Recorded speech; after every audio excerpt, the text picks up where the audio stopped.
আমার আজকের রেসিপি তালের বড়া। তালের বড়া বানানোর জন্য আমি দুটো তাল এখানে নিয়ে নিয়েছি। এখন এই তালের থেকে আমি খোসা ছাড়িয়ে রসটা বের করে নেব।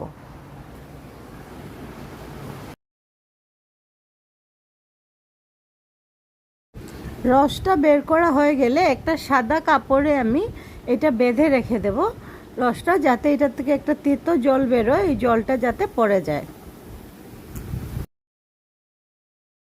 5 ঘন্টা পর আমি এই যে কাপড়ে যে তালটা বেঁধে রেখেছিলাম এইটা আমি খুলে নেব এখন। এই যে দেখেন তালের রসটা আমি কাপড় থেকে খুলে নিয়েছি। এখন এটার মধ্যে একে একে আমি ময়দা মিশিয়ে দেব।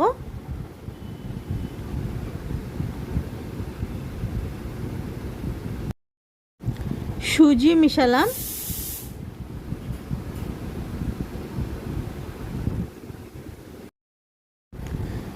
এখন এটার মধ্যে মিষ্টি হওয়ার জন্য গুড় দিয়ে দিচ্ছি। গুড়টাকে খুব ভালো করে গুঁড়ো করে মিশিয়ে দিচ্ছি হাত দিয়ে। এখন সামান্য জল দিয়ে খুব ভালো করে এটা মেখে নিতে হবে। মেখে এরকম একটা মিক্সচার বানিয়ে নিতে হবে। তার মধ্যে আমি এখন কিশমিশ দিলাম। কিশমিশটা দিয়ে এটা ভালো করে মিশিয়ে দেব।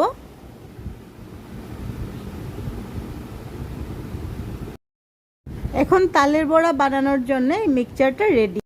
এখন কড়াইয়ে তেল গরম করে একে একে তালের রসটা দিয়ে বড়ার আকারে বানিয়ে আমি এগুলো তেলে ভেজে নেব। এইভাবেই নতুন ও পুরনো দিনের রেসিপি কিছু দেখার জন্যে আপনারা মা ঠাকুমাও আমার রান্না এই চ্যানেলটিকে অবশ্যই সাবস্ক্রাইব করবেন, আমার সাথে থাকবেন, পাশে থাকবেন।